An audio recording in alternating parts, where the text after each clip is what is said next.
De Guy de Maupassant, el cuento La señora Batiste. Cuando entré en el vestíbulo de la estación de Louvain, mi primera mirada fue para el reloj. Tenía que esperar 2 horas y 10 minutos para el expreso de París. Me sentí repentinamente cansado, como si hubiera hecho 10 leguas a pie. Luego miré en derredor, como si fuera a descubrir en las paredes un modo de matar el tiempo. Acto seguido, salí de nuevo y me detuve delante de la puerta de la estación, con el espíritu absorbido por el deseo de que se me ocurriera algo que hacer. La calle, una especie de bulevar plantado de raquíticas acacias, entre dos hileras de casas desiguales y diferentes, de casas de pequeña ciudad, subía hacia una especie de colina, y en el fondo se descubrían unos árboles, como si desembocara en un parque. De tanto en tanto cruzaba la calle un gato, saltando ágilmente los arroyos. Un perrito presuroso olisqueaba el pie de todos los árboles en busca de restos de comida. No se veía un alma. Me entró un lúgubre desaliento. ¿Qué hacer? ¿Qué hacer? Pensaba ya en la interminable e inevitable espera en el cafetucho de la estación, delante de una cerveza imbebible y del ilegible periodicucho local, cuando descubrí un cortejo fúnebre que doblaba por una calle lateral para tomar por aquella en la que yo me encontraba. El ver el coche fúnebre fue un alivio para mí. Eran al menos 10 minutos ganados, pero de pronto mi atención se redobló. El cortejo del muerto estaba formado únicamente por 8 señores, uno de los cuales lloraba. Los otros charlaban amigablemente. No lo acompañaba ningún sacerdote. Pensé, un entierro civil, pero acto seguido reflexioné que en una ciudad como Louvain debía de haber un centenar al menos de librepensadores que se habrían sentido obligados a dejarse ver. ¿Qué era entonces aquello? El paso rápido del cortejo indicaba inequívocamente que el muerto era enterrado sin ceremonias y por tanto sin oficios religiosos. Mi ociosa curiosidad se lanzó a las más entrevesadas hipótesis, pero cuando el coche fúnebre pasaba por delante de mí, se me ocurrió una idea extravagante: seguir a los 8 señores. Al menos así tendría ocupada una hora, y eché a andar, con aire triste, detrás de los otros. Los dos últimos volvieron la cabeza con asombro, luego se dijeron algo en voz baja. Sin duda se preguntaban si era yo de la ciudad. Luego consultaron a los dos de adelante, que se pusieron a su vez a mirarme. Esta atención inquisitiva me incomodaba, y para acabar con ella me acerqué a los 2 señores más próximos a mí. Tras saludarles dije: «Perdonen, caballeros, que les interrumpa, pero al ver un entierro civil me he apresurado a seguirlo sin conocer siquiera al difunto al que acompañan». «Es una difunta», dijo uno de aquellos 2 señores.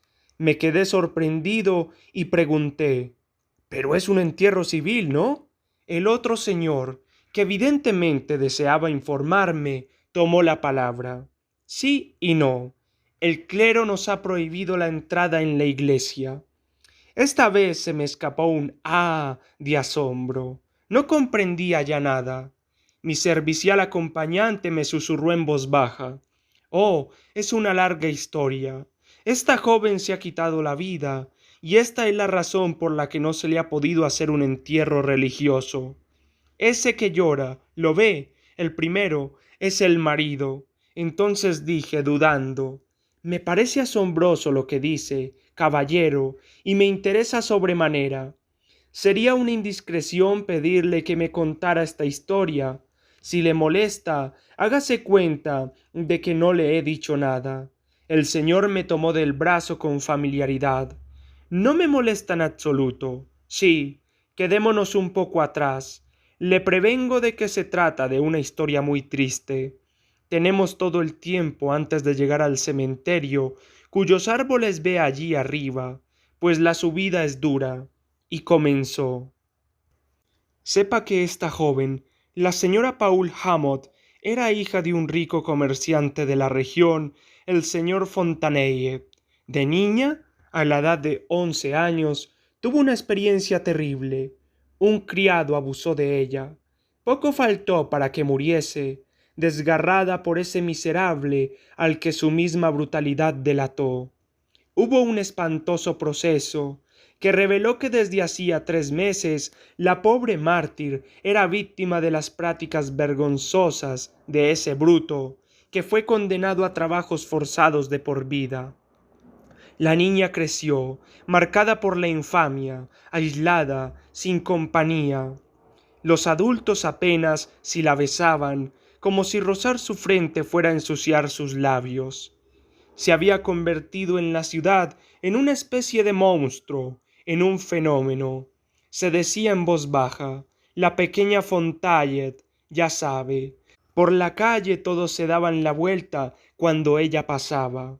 No se encontraban siquiera criadas para acompañarla de paseo, pues las de las otras familias se mantenían alejadas, como si emanase de la muchacha un contagio que pudiera infectar a cualquiera que se le acercase. Daba pena ver a esa pobre pequeña por los patios a los que van a jugar los niños por las tardes.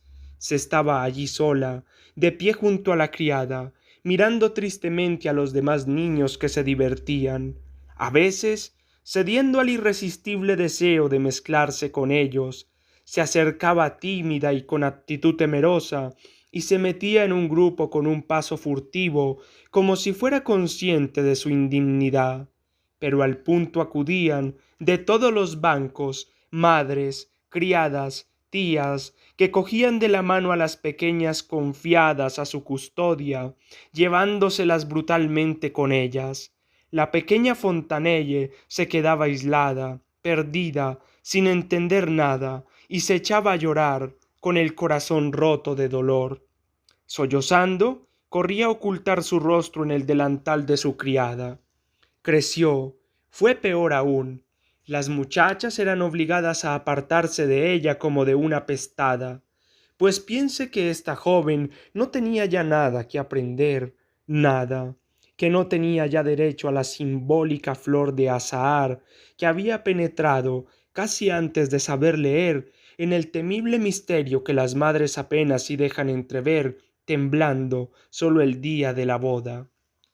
Cuando pasaba por la calle, acompañada de su ama de llaves, como si no se la perdiera de vista ante el continuo temor a una nueva y terrible aventura, cuando pasaba por la calle, digo, siempre con los ojos gachos por la misteriosa vergüenza que sentía pesar sobre ella, las otras muchachas, menos ingenuas de lo que pueda creerse, la miraban de reojo, cuchicheando y riéndose burlonamente, y volviendo inmediatamente la cabeza con aire distraído si por casualidad ella las miraba.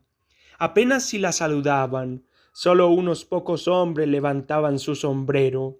Las madres fingían no verla. Algún granujilla la llamaba la señora Batiste, con el nombre del criado que la había ultrajado y destrozado la vida. Nadie conocía los secretos tormentos de su alma, porque hablaba raras veces y no reía nunca. Sus propios padres parecían incómodos delante de ella, como si le guardaran rencor eterno por una culpa irreparable. ¿Acaso no es cierto que un hombre honesto no daría de buen grado la mano a un forzado salido de la cárcel, aunque fuera su propio hijo? El matrimonio Fontanelet trataba a su hija como lo habría hecho con un hijo salido de galeras. Era hermosa y pálida, alta, delgada, distinguida. Me habría gustado mucho, caballero, de no haber sido por este asunto. Ahora bien, cuando llegó el nuevo subprefecto, hace unos 18 meses, se trajo consigo a su secretario particular, un extraño mozo que por lo que parece la había corrido en el barrio latino. Apenas vio a la señorita Fontanelle, se enamoró de ella. Le contaron todo. Él se limitó a responder: «Bah, es precisamente una garantía para el futuro. Prefiero que sea antes que después. Con esta mujer dormiré tranquilo». La cortejó, la pidió en matrimonio y se casó con ella. Entonces, como era un fresco, hizo unas visitas de boda como si tal cosa. Algunas personas les correspondieron, otras se abstuvieron. Por fin la gente empezaba a olvidar y ella iba ocupando su sitio en la sociedad. Tengo que decirle que ella adoraba a su marido como si fuera un dios. Piense que le había devuelto la honra, que la había recuperado para la vida de la comunidad, que había desafiado, doblegado a la opinión pública, afrontado las injurias, que en resumidas cuentas había llevado a cabo un acto de coraje del que pocos hombres son capaces. Por eso alimentaba ella por él una pasión exaltada y recelosa.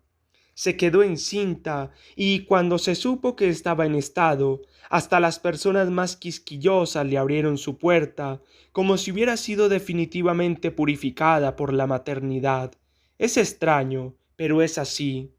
Todo iba, pues, a pedir de boca. Cuando celebramos el otro día la fiesta del patrono de la ciudad, el prefecto, rodeado de su estado mayor y de las autoridades, presidía el concurso de rondallas y, tras haber pronunciado su discurso, dio comienzo al reparto de premios imponiendo las medallas que su secretario particular, Paul Hammond, entregaba a los vencedores. Ya sabe usted que en este tipo de concursos siempre hay celos y rivalidades que hacen perder a la gente el sentido de la mesura. Todas las señoras de la ciudad se encontraban en el palco.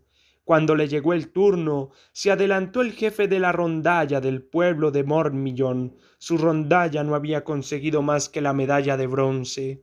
No se puede dar a todo la medalla de plata, ¿no le parece? Cuando el secretario particular le hizo entrega de la medalla, aquel hombre se la tiró a la cara gritando: «Puedes guardarte la medalla para Batiste. Es más, deberías darle la de plata. Le corresponde igual que a mí». Un montón de gente rompió a reír. El pueblo no es caritativo ni delicado, y todos los ojos se volvieron hacia esa pobre señora. «Oh, señor, ¿ha visto usted alguna vez a una mujer volverse loca? No. Pues bien, nosotros asistimos a ese espectáculo». Ella se levantó y se dejó caer de nuevo en su asiento 3 veces seguidas, como si hubiera querido huir y comprendido que no podría cruzar por entre toda aquella multitud que la rodeaba. Una voz entre el público gritó de nuevo: «¡Oh, señora Batiste!». Se desencadenó una algazara en la que se mezclaban la alegría y la indignación. Aquello era un pandemonium, un tumulto. Todas las cabezas se meneaban, repetían la palabra, se alzaban para ver la cara que ponía la pobre desgraciada. Algunos maridos levantaban a sus mujeres en brazos para enseñársela. La gente preguntaba: «¿Cuál? ¿La de azul?». Los chiquillos lanzaban gallitos, estallaban carcajadas aquí y allá. Ella no se movía ya, enloquecida, en su asiento de ceremonia, como si hubiera sido puesta allí para ser exhibida al público. No podía ni desaparecer, ni moverse, ni ocultar su rostro. Parpadeaba sin cesar, como si una gran luz le quemara los ojos, y jadeaba como un caballo que sube una cuesta. Rompía el corazón verla. El señor Hammond había agarrado de la garganta a ese grosero personaje y habían rodado por tierra en medio de un tumulto espantoso. Se interrumpió la ceremonia. Una hora después, cuando los Hammond volvían a casa, la joven, que no había dicho aún una palabra desde la afrenta, pero que temblaba como si un resorte le hubiera hecho bailar todos los nervios, saltó de pronto el pretil del puente sin que a su marido le diera tiempo de retenerla, tirándose al río. El agua es profunda debajo de los arcos. Se requirieron 2 horas para repescarla, muerta naturalmente. El narrador guardó silencio. Luego añadió: «Quizá era lo mejor que podía hacer en su situación. Hay cosas que no se borran. Ahora comprenderá por qué el párroco le ha negado su entrada en la iglesia. Oh, si se hubiera celebrado el funeral religioso, habría asistido toda la ciudad. Pero comprenderá usted que con el suicidio que venía a añadirse a la otra historia, las familias se han abstenido, y además Aquí es muy difícil celebrar un funeral sin sacerdotes. Franqueamos la puerta del cementerio. Muy conmovido, esperé a que hubieran descendido el féretro en la fosa para acercarme al pobre joven sollozante y le di un fuerte apretón de manos. Me miró asombrado, entre lágrimas, y acto seguido dijo: «Gracias, caballero». Y yo no lamenté haber seguido ese cortejo.